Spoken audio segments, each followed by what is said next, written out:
आप सभी महानुभावों का आज के क्लास में बहुत सारा स्वागत है। और आप लोग गवर्नेंस के 4 जो हमने परिष्कृत किए थे, वहां तो 2 टॉपिक दिए हैं सिलेबस में। 4 विषय आप पढ़ चुके हैं। पहला है गवर्नेंस, दूसरा एडमिनिस्ट्रेशन, तीसरा है गुड गवर्नेंस और चौथा था ई गवर्नेंस। अब 5वां और आखिरी एक बचा है ब्यूरोक्रेसी में, यानी कि डेमोक्रेसी के बीच। डेमोक्रेसी में जो ब्यूरोक्रेसी, उसका क्या रोल है, यानी जो पब्लिक सर्विस है। हालांकि हम लोगों ने पब्लिक सर्विस कर दिया है, अब ब्यूरोक्रेसी नहीं है, नई ब्यूरोक्रेसी। तो अब उसका रोल क्या है? इट मीन्स कि हमारे इसमें गवर्नेंस में। तो आपने देखा होगा कि अब तक जितना आपका कंसेप्ट आया वो बहुत ही पर्याप्त बन गया है। नई नौकरशाही भी जान गए और नए भारत और नई सरकार को भी जान गए। तो new governance, new India and new bureaucracy, new technique and new gentry, डिजिटलीकरण भी जान गए हैं। और आप जितने भी तकनीकी ई विन्यास है उसको भी जान गए हैं। आप अगर केंद्र की ई गवर्नेंस को जानते हैं तो गांव की ई पंचायत को भी जानते हैं। अगर आप इंडिया को ठीक से समझते हैं तो रूरल इंडिया को भी ठीक से समझते हैं। आप अगर प्लानिंग को समझते हैं तो एग्जीक्यूशन को भी ठीक से समझते हैं। आप प्लानिंग के और एग्जीक्यूशन के बीच में अंतिम व्यक्ति का जो फासला था उसको भी खत्म करना अगर आप समझते हैं तो लोगों तक खुशियां कैसे पहुंचे इसको भी समझते हैं।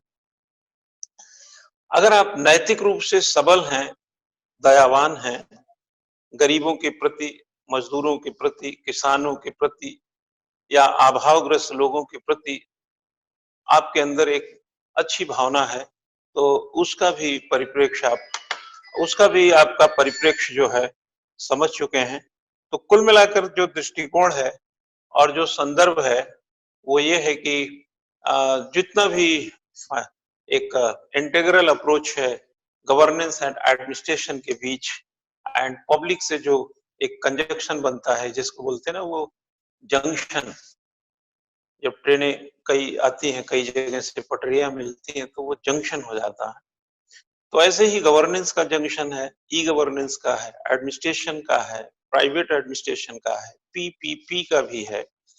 पब्लिक उसमें पार्टिसिपेट कर रही है, तरह तरह की तकनीक उसमें इन्वॉल्व हो रही है। कुल मिला जुला करके अब तक आपने जिस भी तरह का क्वेश्चन आता है, चाहे वो ट्रांसपेरेंसी की बात करे, चाहे अकाउंटेबिलिटी की बात करे, लाइबिलिटी की बात करे, पब्लिक ओरिएंटेड होने की बात करे, पब्लिक वेलफेयर की बात करे, सेंसिबिलिटी की बात करे, खुलेपन की बात करे, ओपन अप्रोच की बात करे, पारदर्शिता, ये सहभागिता की बात करे, गांव और शहर के दरमियान जो दूरी है उसके फासले मिटाने की बात करें, इंडिया से न्यू इंडिया तक की बात करें, ब्यूरोक्रेसी से न्यू ब्यूरोक्रेसी तक की बात करें, तो आप देखेंगे 70 जो भी 73 साल से देश आजाद है और 70 साल से जो संविधान लागू है, उन सभी ने क्या हासिल किया, किस तरीके से गवर्नेंस एक डायनामिक एस्पेक्ट होता है, किस तरीके से गवर्नेंस का बेस्ड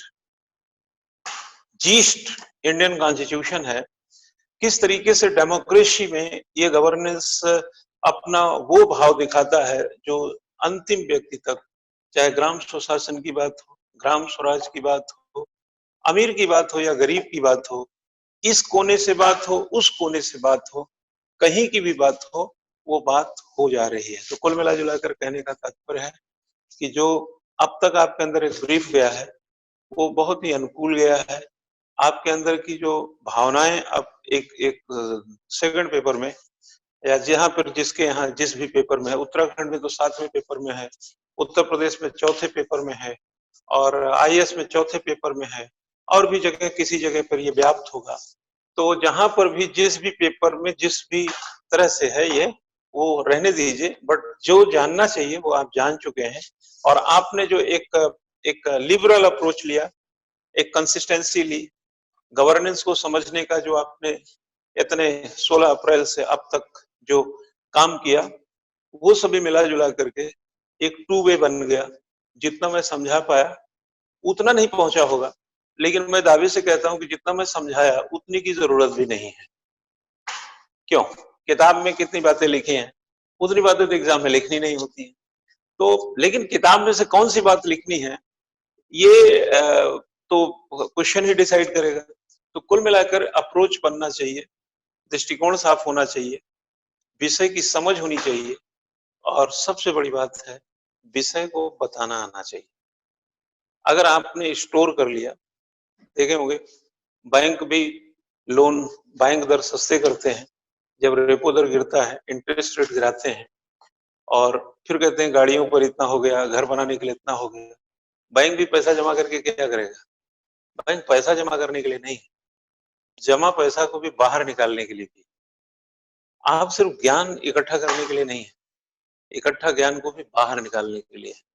तो अभी तक पिछले 16 अप्रैल से गवर्नेंस की जब से क्लास चल रही है, जो ज्ञान आपके भीतर गया है वह ज्ञान किस्तों में, इंस्टॉलमेंट में बाहर भी आना चाहिए। जैसे कोई घर बनाने वाला अगर 20 लाख लोन लिया है तो 20 लाख एक साथ नहीं देता है, लेकिन 20,000 हर महीने जरूर देता है। तो बैंक में पैसा जाता है, बैंक से पैसा बाहर भी आता है। सरकार में भी आप देखिए संचित निधि में क्या होता है, फाइनेंस बिल आप पास करते हैं, वित्त विधेयक जब पास करते हैं तो लोगों से कर वसूल सकते हैं, और उस कर के पैसे को संचित निधि में जमा करते हैं, है ना, जिसका उल्लेख संविधान के 266 आर्टिकल। और जब उसी को एप्रोप्रिएशन बिल पास करते हैं, विनियोग विधेयक पारित करते हैं, तो उसी में से पैसा संचित निधि में से निकालते हैं। किसके लिए? सड़क बनाने के लिए, पुल बनाने के लिए, और भी तमाम जितने भी काम होते हैं देश के, सब वहीं से होते हैं पैसे से। तो देश का सारा पैसा संचित निधि में जाता है, लेकिन वहीं रुका रहेगा तो विकास कैसे होगा? उसको निकालना पड़ता है अकॉर्डिंग टू डिमांड। तो अगर ये मैं जो लेक्चर दिया, अगर आप इसको अपने पास ही रखेंगे, तो जो सिविल सर्विसेज का या पीसीएस की डिमांड है प्रश्न के रूप में, उसके उत्तर के लिए इसको निकालना है। तो एक प्रकार से एप्रोप्रिएशन बिल भी आपके अंदर होना चाहिए, केवल फाइनेंस बिल नहीं होना चाहिए। इट मीन्स केवल पैसा कलेक्शन ही नहीं होना चाहिए, पैसा का डिस्ट्रीब्यूशन भी होना चाहिए। केवल संचित निधि में पैसा मत रखिए, उसमें से पैसा निकालिए, वरना ये जो प्रशासन की, शासन की, गवर्नेंस की, e governance, bureaucracy, new bureau, तमाम बातें जो मैंने की, ये सब बेमानी हो जाएगा। क्योंकि आफ्टर ऑल ये डायनेमिक एस्पेक्ट है। क्या है? Dynamic aspect. तो मैं ये जो आज का जो नेक्स्ट सेशन हमारा होगा, मैं इंडियन कॉन्स्टिट्यूशन का ब्रीफ देना चाह रहा हूं। आज का लेक्चर का पूरा प्रारूप इंडियन कॉन्स्टिट्यूशन का